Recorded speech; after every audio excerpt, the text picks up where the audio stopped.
ताजी भाजी, भाजी घ्या, भाजी ताजी ताजी भाजी, टमाटर घ्या, वांगे घ्या, गाजर घ्या, काकडी घ्या, भेंडे घ्या.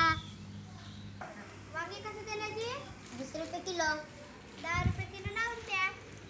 नाही जी, जा. मोठी पाहिजे 80 रुपये किलो. बापा रे बापा, एवढे महाग. मला परवडलं तर पाहिजे. कमी तर करा थोडसे. नाही जा. एवढं महाग आहे रे.